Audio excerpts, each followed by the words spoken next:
상당히 명확하게 들려주는 분도 아마 계실 거고요. 또 어떤 분에게는 뭔가 이렇게 잠깐만요. 혹시 지금 제 화면이 나오고 있나요? 저희 줌이 지금 여기가 좀 켜져 있는데 우리 희성이 형 봐줬으면 좋겠어요. 자, 예.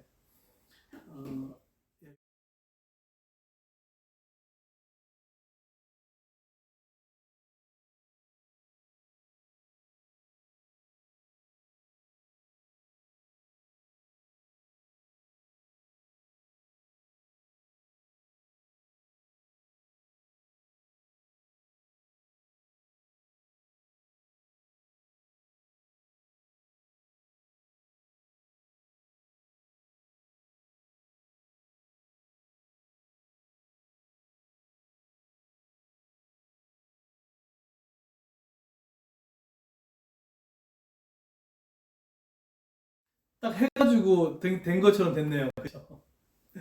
네, 아이고. 자, 다시 하겠습니다. 네, 요즘 그 하나님이 여러분의 어떤 음성을 들려주십니까? 그러니까 하나님의 음성이라고 딱 얘기했을 때 여러분 마음 가운데 혹시 이런 마음이 있나요? 어떤 분은 목사님 제 마음은 지금 좀 명확해요.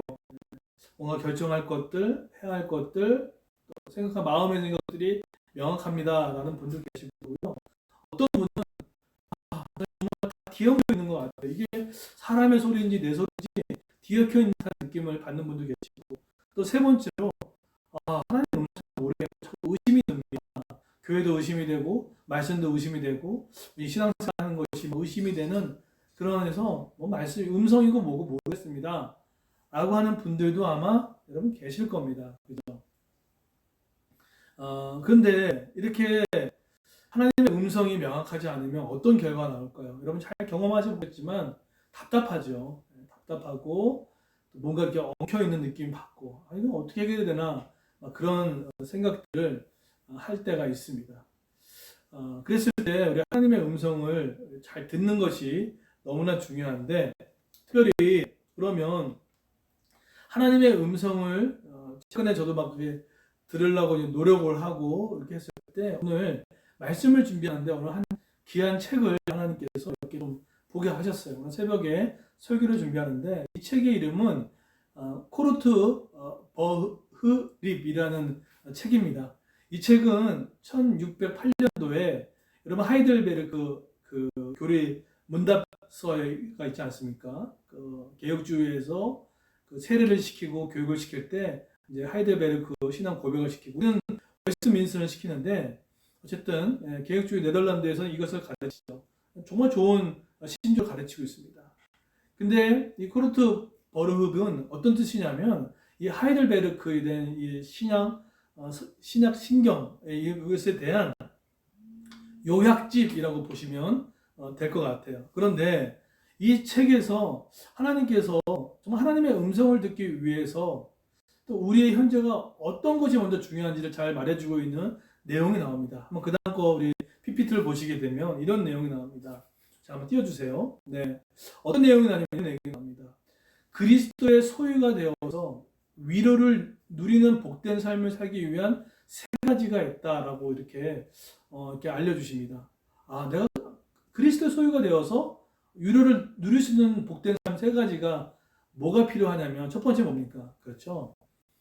단순히 내가 잘됨이 문제가 아니라 첫 번째 나의 죄와 비참함이 얼마나 심각한지 깨닫는 것들이 중요합니다. 저에게는 하나님이 이런 음성을 주신 것 같아요. 내가 어떤 죄와 비참에 놓여 있어 사람 상태였는지. 두 번째는 뭡니까? 두 번째는 나의 이 죄와 비참에서 어떻게 구원받았는지, 어떻게 구원받았을까? 그래서 아는 것들이 중요하다. 그리고 세 번째는 뭡니까? 나를 구원하신 하나님께 어떻게 감사할지. 아까 전에 우리 주일학교 예배 드릴 때 주여 말씀하옵소서 주의 종이 듣겠나이다라고 했을 때 이 듣겠나이다는 단어 안에는 뭐가 숨겨져 있다고 말씀드렸습니까? 성경 언어에 들어가면 순종하겠습니다라고 했던 것처럼 나의 죄와 비참을 알고 나면 마지막으로 되는 것은 어떻게 감사할지 그 표현이 행동과 말과 선행으로 나온다는 거예요. 하나님께서 저도 이렇게 엉켜있는 하나님의 은총이 엉켰을 때 하나님께서 저에게 어떤 말씀을 기도하고 나아갔을 때 오늘 새벽에 오늘 이 책을 통하여서 오늘 이 말씀을 허락하시더라고요. 이것도 참 중요하구나라는 생각들이 들었어요. 제가 왜 이런 말씀을 드렸냐면 오늘 사무엘상 사무엘상의 이 초반의 분위기가 1번에 해당됐다는 것을 느끼게 됩니다. 보십시오. 사무엘상 3장에 보게 되면 사무엘상 그 초반 아니겠습니까? 그때 이스라엘의 죄와 비참함이 말로 다 할 수 없었어요. 목사님 어떻게 그것을 근거로 하십니까? 라고 물었다면 두 구절로 다 답할 수가 있습니다. 첫 번째 구절은 뭡니까? 사사기 마지막 장과 사무엘상 한 3장까지는 사사기 초입 부분을 보시면 될 것 같아요. 그때 특징이 뭐라고 말씀드렸습니까? 그렇죠. 왕이 없으므로 자신의 소견에 옳은 대로 됐다. 이게 지금 사무엘상 초입 부분에 나타나는 현상입니다. 왕이 없다. 그렇죠? 더 좀 가격하게 얘기하면 왕을 제거한 거죠. 그 뜻입니다. 그리고 두 번째로 이 시대가 죄와 비참함에 얼마나 심각한지 알 수 있냐면 이거예요. 오늘 3장 1절에 보시게 되면 이 말씀이 나옵니다. 3장 1절에 보시면 아이 사무엘이 엘리 앞에서 여호와를 섬길 때는 여호와의 말씀이 희귀하여 이상이 보이지 않았더라. 뭐죠? 하나님의 말씀이 희귀했다라고 이야기를 하고 있습니다. 이 희귀라는 단어 뜻이 뭐냐면 어떤 물체의 내재적인 가치나 희소성을 말하는, 그러니까 아주 되게 뭐랄까요, 없다는 거예요. 너무 거의 전무하다는 거예요. 그러니까 사라졌다는 거예요. 그게 지금 희귀라고 표현을 하고 있다는 거예요. 쉬운 말로 하면 하나님께서 성도들에게, 하나님께서 교회에게 들려줘야 할 하나님의 계시의 말씀이 어떻게 해요? 들려지지 않고 있다는 뜻이에요. 하나님, 저는 지금 이 문제 앞에 정말 너무 어려운데 하나님 말씀이 안 들리는 거예요. 하나님, 저는 이 직장 가운데 이걸 어떻게 풀어나갈지 모르겠는데 말씀이 안 들리는 거예요. 부부 가운데도 이게 너무나 어려운데 이게 계속 멈춰있기 때문에 말씀의 계시의 음성이 들리지 않은 거예요. 이 뜻을 말합니다. 시기했다라고 이야기를 하고 있어요. 자, 그런데 지금 첫 번째 뭐라고 했죠? 왕이 없으므로 그 다음에 말씀이 희귀했다. 여러분, 이걸 보면 지금 이 시대가 어떤 시대입니까? 그렇죠? 하나님께 무관심하고 하나님을 제거한 상태예요. 당연히 하나님을 제거하고 하나님을 무관심하다 보니 뭐가 부족하다는 얘기예요. 그렇죠? 말씀이 희귀하다는 얘기예요. 들리지 않다는 거예요. 그냥 결과가 명확합니다. 당연하죠. 하나님의 공급과 하나님의 음성을 우리가 듣지 않고 무관심하는데 어떻게 하나님의 말씀이 나타날 수 있겠습니까? 이게 완전히 그런 모습들이 있어요. 자, 그리고 오늘 보면 또 어떤 이 시대였냐면 보시면 2절에 보시면 엘리의 눈이 점점 뭐죠? 어두워가서 잘 보지 못하는 그때라고 표현합니다. 엘리가 누굽니까? 대제사장이었거든요. 여러분, 대제사장은 삼중직을 수행했던 사람이었죠. 삼중직이 뭐였습니까? 왕으로서 통치를 하고요. 그 다음에 뭡니까? 제사장, 예배를 집례하고 예배를 연결시키는 예배자였단 말이에요.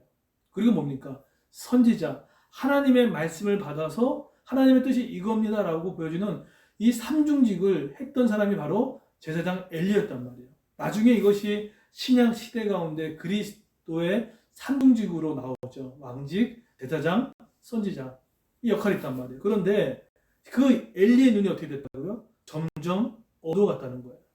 이것은 무슨 뜻일까요? 그렇죠. 왕직이 소멸되어지고 제사장이 소멸되어지고 선지자가 소멸되어지고, 다시 이렇게 풀게요. 왕, 하나님의 통치가 사라지고 있고, 제사장, 예배가 점점 약해지고, 선지자, 하나님의 계시의 말씀이 약해지는 기능이 상실한 상태, 이 상태라는 거예요. 지금 이스라엘이 죄와 비참함에 겪고 있는 이때가 바로 이런 때라는 거예요. 그러니까 얼마나 비참하고 한 거 아시겠죠? 네. 그런데 이렇게 나온 결과가 말씀이 희귀해지고 엘리의 눈이 점점 어두워지는 이 이스라엘을 대표하는 정체성이 점점 약해지는 이것을 보면서 여러분 이걸 보면서 정말 이스라엘이 정말 영적으로 또 10년 가운데 정말 완전히 냉랭해 있구나. 냉랭해 있구나.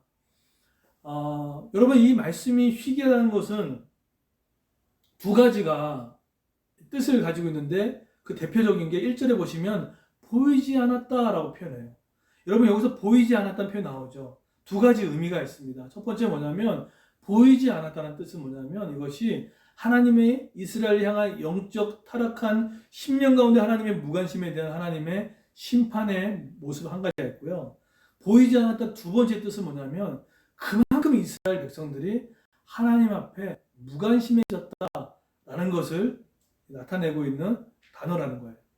어떤 상태인지 아시겠죠? 그래서 지금 이스라엘의 이 시대상이 어린 사무엘에 지금 나오는 이 때가 바로 이렇게 어두웠던 시기라는 거예요. 여러분 지금 이 사무엘상의 배경이 되는 이 시기가 혹시 여러분 마음 가운데도 혹시 있지 않습니까? 이상하게 마음이 냉랭한 거예요. 기도가 끌어오기가 너무 어려운 거예요. 왕의 통치도 못 느끼겠고 하나님의 음성도 들리지 않고 예배도 지금 냉랭하고 혹시 그러지 않습니까? 네. 그런데 그 원인이 뭐라고요? 하나님을 제거한 거죠.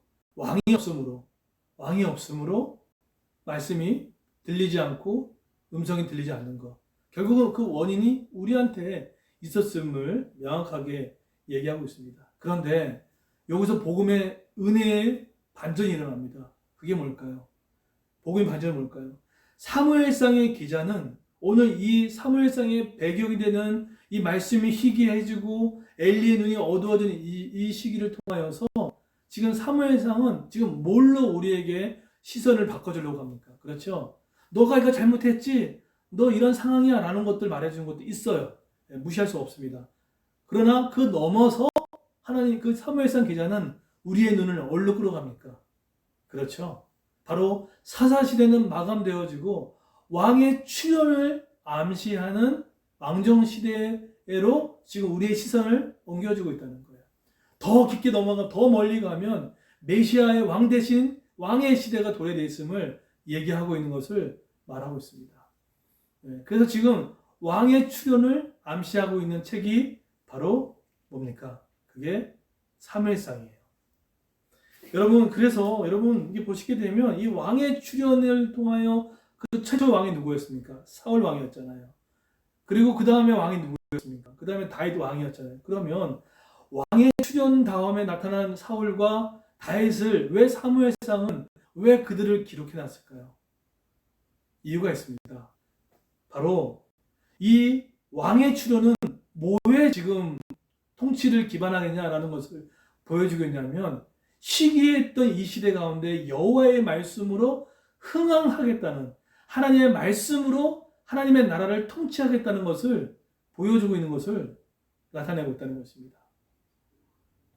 무슨 근거입니까? 라고 했을 때 여러분 사울을 보세요. 최초의 왕 사울은 사무엘상 중간부에서 사울은 그 말씀을 어떻게 했습니까? 그렇죠? 거역했어요. 그죠? 그런데 두 번째 왕이었던 다윗 왕은 이 말씀을 어떻게 했습니까? 그렇죠? 블레셋에 빼앗겨버린 이 언약궤를 예루살렘 성으로 다시 돌아오게 함으로 인하여서 이 다윗을 통해서 사무엘의 6장에서 언약궤가 들어오는 이 사건을 통해서 사무엘상 기자는 이 설교를 듣고 1차 독자인 이스라엘 백성에게 2차의 독자인 우리에게 들려주고 싶어했던 메시지가 뭘까요? 그렇죠?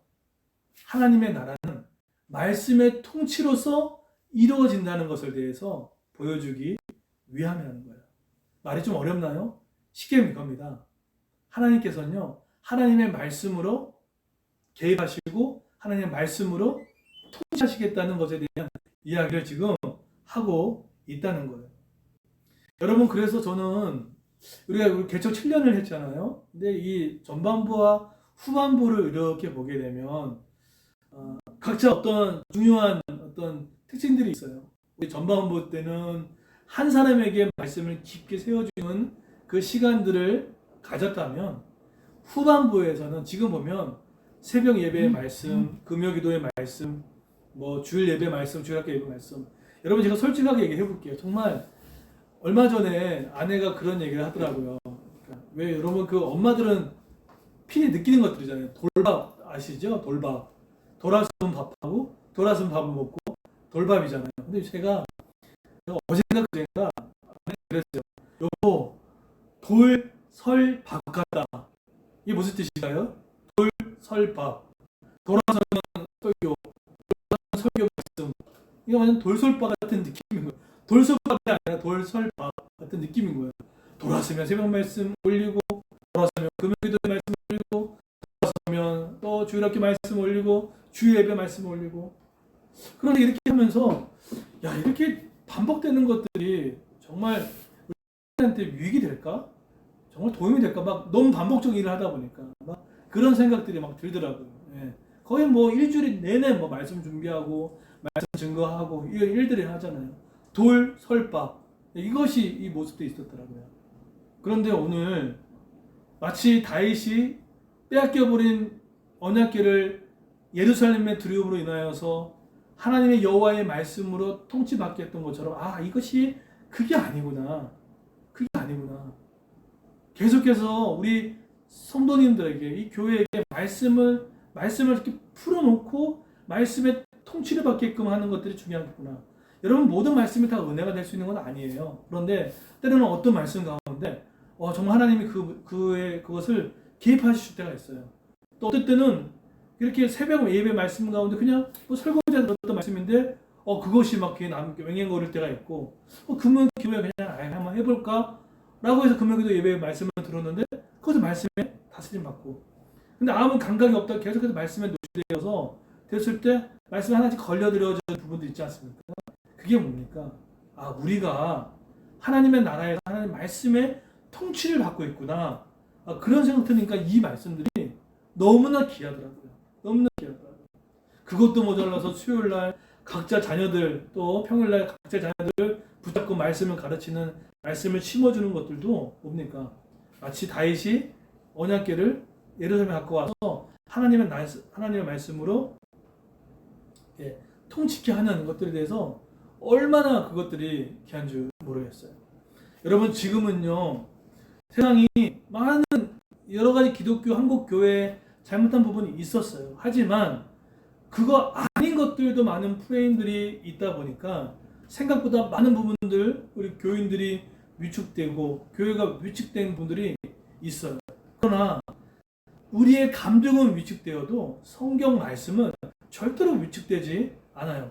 저는 만약에 우리가 그 위축된 감정이 교회에 위축된 것이 전 동의할 수 없어요. 중요한 건 무엇입니까? 말씀은 위축되지 않다는 거예요. 그래서 이렇게 더 계속해서 말씀을 잡아가는 것들이 필요하구나라는 생각이 들어요. 제가 이제 여러분 이제 청소년 두 아이를 이제 키워가면서 여러분들 이제 자녀를 조금씩 키워가면서 느끼는 감정들이 있잖아요. 점점점 내 품에서 자녀들이 떠나는구나라는 것들을 조금씩 더 많이 경험하시죠. 우리 어르신들 더 많이 경험하실 거고. 그런데 여러분 어느 순간에는 자녀에게 해줄 말이 없다는 그 시점이 옵니다. 내 자녀에게 더 이상의 부모의 훈계와 부모의 어떤 그런 이야기들이 통하지 않는 시기가 반드시 옵니다. 그래서 여러분 지금부터 준비하셔야 돼요. 뭘 준비할까요? 그렇죠. 계속해서 이제는 내가 점점 빠져주고 말씀이 자녀들한테 통치를 받게끔 자꾸 열어주는 것들이 필요해요. 비록 막 우리 뭐 바이블 아이들 가르칠 때 들리지 않더라도 여러분 그래서 정말로 지혜로운 부모, 지혜로운 지도자, 지혜로운 엄마, 아빠는 누군지 아십니까? 지혜로운 청년 누군지 아세요? 들리든 안 들리든 말씀을 흘려듣게 계속 노출시키는 겁니다. 그거예요. 그게 뭡니까? 언약궤를 예루살렘에 드리는 것은 통치를 받겠다는 거예요. 여러분 이것이 있으면 아무리 내가 실수하고 넘어져도 일어날 수 있습니다. 그런데 이스라엘 초기 시대 때 어떡합니까? 이 말씀을 제거해 버렸잖아요. 여호와의 말씀이 쉬게 했다는 게 뭡니까? 그 말씀을 왕을 제거해 버린 거예요. 계시의 공급자 대신 왕을 제거하면 말미암아 오히려 하나님의 음성이 들리지 않고 마음에 어떤 느낌과 감정도 없어지는 냉랭한 무감각이 우리한테 있을 수 있다는 거예요. 그래서 오늘 이 시기하고 엘리의 눈이 얻었던 이 죄와 비참을 깨닫는 것들이 너무나 중요해요. 너무나 중요합니다. 그랬을 때 이 말씀 중요하고 더 나아가 왕의 출현이 결국 하나님의 말씀에 흥황함이구나라는 것들을 보게 됩니다. 여러분 이사야서를 보게 되면 마른 뼈 환상 있지 않습니까? 너무나 유명한 말씀이죠. 그 무너져 버린 그 마른 뼈 같은 현실 가운데 하나님의 방법이 다른 게 아니었잖아요, 그죠? 말씀에 대언케 하고 또 성령의 생기가 불어오게 만드는 걸 통하여서 어떻게 합니까? 오히려 하나님의 군대가 되어지는 그 모습이 되는 거예요. 여러분 말씀을 끊임없이 노출하고 듣게 하고 또 더 나아가서 순종하는 자리까지 나아지는 그런 은혜가 있기를 예수님으로 축원드립니다. 자, 그런데 이런 왕이 없음을 자신의 소견대로 오라가는 이 시대 가운데 그리고 이런 말씀이 희귀한 이 시대 가운데 하나님께서 누구를 부릅니까? 바로 어린 사무엘을 부릅니다. 3절에 보세요. 3절에 보시면 하나님의 불은 아직 꺼지지 아니하였으며 사무엘은 하나님의 궤에 있는 여호와의 전안에 누웠더니 여기서 하나님의 등불은 우리 개혁주의 학자에 의하면 소극적 의미로서는요 다윗의 등불 말합니다. 그러니까 유다 지파를 통해서 오실 바로 예수 그리스도를 말한다면 또 멀리 신약 시대 가운데 메시아의 우리의 빛 대신 예수님을 바로 상징합니다. 그런데 아직 꺼지지 않았다는 거예요. 근데 거기에 누가 있었습니까? 바로 어린 사무엘이 있었습니다. 요세푸스라는 학자에 의하면 이때 이 나이대가 한 12살 정도, 약 12살 정도, 초등학교 5학년 정도의 나이에 해당되는, 물론 이제 이스라엘 나이로 치면 약간 그래도 성인 취급해주는 나이대는 하지만 그래도 아직 어렸을 때의 부분인 거죠. 근데 오늘 누굴 부릅니까? 바로 어린 사무엘을 부릅니다. 여러분 그 당시에 제사장이 엘리밖에 없었을까요? 아니에요. 엘리 제사장 말고도요 많은 제사장들이 있었습니다. 그런데 그 많은 제사장들을 제쳐두고 그 성전에서 수종 두고 있는 이제 막 어떻게 보면은 뭐 성전을 조금씩 알아가는 이 어린 사무엘 뭘 알겠습니까? 성전의 법도를 알겠습니까? 성전의 규칙을 알 수 있겠습니까? 그냥 수종 두는밖에 없는 이 어린 사무엘을 불렀다는 것은 신학적으로 어떤 의미를 이해할까요? 이겁니다. 하나님이 어린아이를 좋아서 부른 게 아니라 이거예요. 이스라엘의 상태가 극히 열악하여서 더 이상 하나님이 손쓸 수밖에 없는 그 때를 상징합니다. 쉽게 가면 이거는 비상계엄이에요. 이거는 도저히 하나님의 손이 닿지 않으면, 하나님이 개입하지 않으면 안 되는, 정말로 이거는 뭐랄까요? 영적 말기 상태인 거예요. 그 상태인 거예요. 이스라엘의 상태가. 그 상태에 하나님의 비상계엄이 선포가 된 겁니다. 그래서 오늘 4절에 보세요. 4절에 보시게 되면 손쓸 수 없는 그 시대 가운데 이렇게 얘기합니다. 여호와께서 사무엘을 부르신지라 그가 대답하되 내가 여기 있나이다. 불렀어요. 그 다음 또 5절에 보니까 또 불렀어요. 6절에 보니까 또 불렀습니다. 그런데 지금 이렇게 두세 차례 지금 어린 사무엘이 하나님의 음성을 듣고 계속 불러서 가야 할 하나님의 음성을 하나님의 음성으로 나가야 되는데 어디로 갑니까? 엘리로 갔단 말이에요. 여러분 이건 두 가지 의미가 있어요. 첫 번째는 어떤 의미를 갖고 있냐면 이 사무엘이 아직 율법도 알고 뭐죠? 신앙의 규칙은 알아도 뭐가 안 된 겁니까? 그렇죠? 하나님 만난 체험이 없었어요. 그렇죠. 우리 자녀들 마찬가지잖아요. 지금 뭐 유아 세대 받는 우리 자녀들 있을 건데 지금은 뭐 예배 부모님이 하는데 따라가지만 아이들 하나님 만나는 거는 전혀 별도의 문제거든요. 그런 것처럼 사무엘도 그랬다는 거예요. 근데 어떻게 보면 이것은 되게 소극적인 의미라면 이 두세 차례에 불러도 바로 반응이 안 나왔던 그 의미는 뭐냐면 그만큼 지금 이 시대가 이스라엘이 하나님의 진짜로 무관심하고 정말 하나님의 말씀이 들리지 않은 정말로 죄와 비참함에 있어서 도저히 손쓸 수 없는 영적인 사망 가운데 놓여 있는 상태를 뜻하는 거예요. 들리지가 않는 거예요. 네.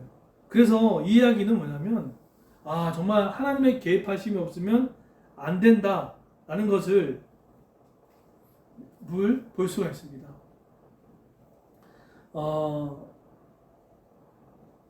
그랬을 때 저는 여러분 이것을 보면서 이러한 상황 가운데 몇 번 불렀습니까? 두세 번 정도 계속해서 부르시죠. 저는 이 하나님의 부르심을 보면서 여러분 이스라엘이 지금 부르시잖아요. 부르지도 않았어요. 이런 모여있는 데가 사기에 보게 되면 부르짖기라도 하잖아요. 근데 부르짖지 않았어요. 어떤 상황입니까? 아예 하나님께 관심이 없어요. 여러분 목회 데이터 연구소에 보게 되면 일반인들과 기독교인들 간에 똑같은 수치가 나온 게 하나 있어요. 그게 뭐냐면 코로나 이후에도 이제 지금 위드 코로나 가운데도 69%가 전에로 돌아갈 수 없다라고 얘기를 해요. 그리고 심지어는 믿는 사람들 마음 가운데도 오히려 그것이 더 믿고 있어요. 믿고 있다는 뜻이 뭡니까? 뭐 그렇게 해도 괜찮겠다라는 마음이 들고 있는 시기 같아요. 저는 요즘 가면 갈수록 느끼는 거냐면 이거 정말 영적으로 정말 위기다라는 생각들을 해요. 왜 위기일까요? 돈이 없어서? 아니에요. 뭔가 상황이 어려워서 그거 아니에요. 진짜 위기가 뭐냐면 괜찮아진 거예요. 물론 힘든 거 있습니다. 그런데 영적으로 내가 관심을 갖지 않아도 할 수 있는 일들이 많아지는 이 시대가 이게 정말로 영적으로 기갈이 있는 시대구나라는 생각들을 하게 됩니다. 그래서 이렇게 소망과 어떤 부르짐도 없는 정말 이 절망 가운데 인간의 노력보다 부르짐보다 더 뛰어넘는 하나님의 사랑으로 사무해라 정말로 나이가 어리고 또 아직 체험도 없는 그 사람을 통해서 하나님이 다시금 일하시는 것들을 보여주면서 하나님 그 비참에서 구원하신 하나님의 손길이 사무엘상 가운데 고스란히 묻어지는 것을 보게 됩니다. 우리 PPT 보시게 되면 제가 읽었던 책 가운데 한번 보시겠습니까? 네, PPT 한번 띄워주세요. 네, 다음 거요. 네. 여러분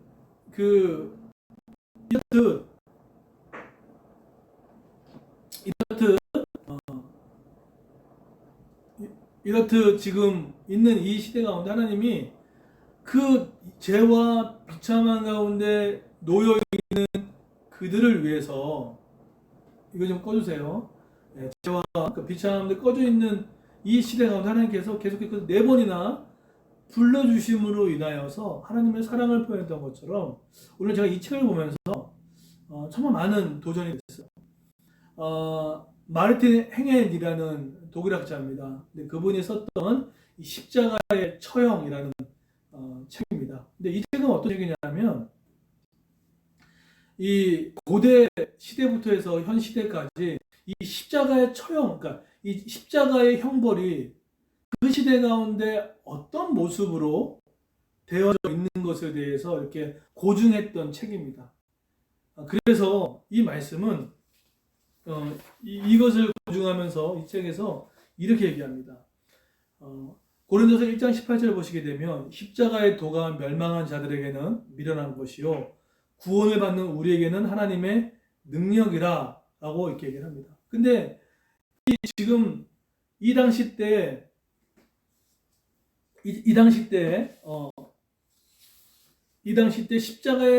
십자가의 이 부분들 가운데 믿는 성도들에게 불려지는 그런 비아냥거리는 것들이 있었어요. 그게 뭐냐면 이 책에 이야기하면 이렇습니다. 그 당시에 그리스도인에게 해당됐던 이야기입니다. 병약한 망상들 자들, 이게 그리스도인에게 했던 이야기예요. 그리고 노파들이 믿을 만한 미신을 믿고 있는 자들, 그리고 몰상식하고 열광적인 미신을 따르고 있는 자들, 그때 믿는 자들에게 쓰여졌던 프레임들이었습니다. 그리고 새롭고도 악한 미신에 처해 있는 사람들, 이것이 당시 고대부터 시작해서 신약시대까지 이르기까지 십자가의 처형에 있었던 믿는 성도들에게 프레임이 씌었던 내용들이었어요. 그러니까 병약한 사람들이라는 거예요. 예. 그리고 되게 멀지각한 사람이라고 하고 그랬던 시기를 겪고 있었어요. 그런데 오늘 사도 바울이 이 십자가가 뭡니까? 십자가의 도가 멸망하는 자들에게 미련한 것이요 구원을 받는 자에게는 하나님의 능력이라고 말했던 것은 이 십자가에 달리신 그 예수 그리스도를 향한, 예수 그리스도를 위한 이 모습이 얼마나 고귀한 것에 대한 부분들을 이 책에서 이야기를 하고 있습니다. 그래서 이 책에서 이렇게 얘기합니다. 한번 들어보세요. 십자가에 달린 메시아의 최초의 기독교의 메시지는 형용할 수 없는 고난을 당하고 죽음에 이르는 자들의 고통을 하나님의 사랑과 결속시킨다라고 이야기해요. 그리고 나서 지금 여러분 PPT 보이시죠? 이렇게 얘기하는 겁니다. 예수는 우리에게 하나님의 자녀가 되는 자유함을 주시기 위해 우리의 모든 대표자로 죽음을 당하셨다. 그때 온갖 모든 기독교인 프레임들이 있었습니다. 여러분 지금도 혹시 직장인분들 혹시 그러지 않으세요? 교회 갔다 왔어요? 혹시 그러지 않으신가요? 그리고 뭔가 지금 한국 사회 가운데 왠지 분위기가 기독교가 뭔가 이렇게 악하게 비춰지는 것들, 뭔가 기독교인들이 뭔가 몰상치하고 하는 뭔가 뒤떨어지게 만든 또 이상한 프레임들이 저는 예, 정말로 그 수치가 36%에서 거의 70% 육박됐다고 얘기를 하죠. 그 정도로 그런 많은 그런 시선과 그런 부정적인 프레임들이 있는 시대를 살아가고 있어요. 근데 오늘 제가 이 책을 통해서 제가 참 감사했던 건 뭐냐면 그럼에도 불구하고 하나님의 방법이 오히려 우리를 부정하고 우리를 대변하려고 하지 않고 오직 그때 예수 그리스도께서는 그 십자가의 죽으심을 위해서 우리에게 우리를 사랑하신 그 사랑을 하나님이 표현하셨다는 것을 볼 수 있다는 것입니다. 여러분 오늘 사무엘상에 등장하고 있는 이 이스라엘 상태가 부르짖지도 못했던 상태예요. 부르짖는 것은요 어느 정도 하나님의 관심이 있는 거예요. 근데 아예 부르짖지 않는 것은 아예 하나님께 관심조차도 없는 거예요. 관심조차가 없을 정도가 아니라 하나님이 완전히 거역하고 제거하고 전혀 무관심한 상태, 이 상태예요.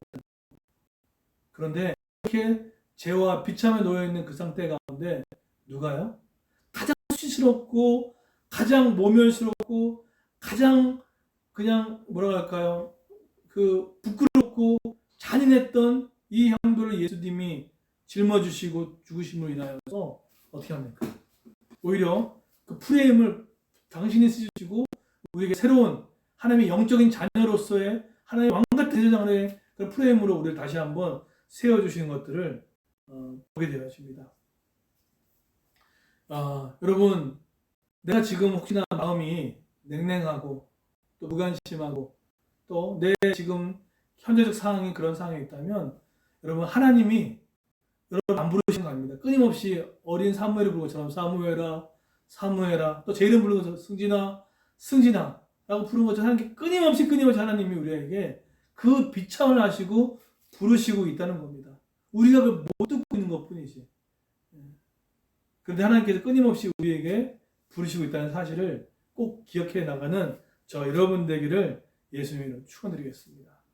이 시간에 우리 다 같이 한번 우리 기도했으면 좋겠습니다.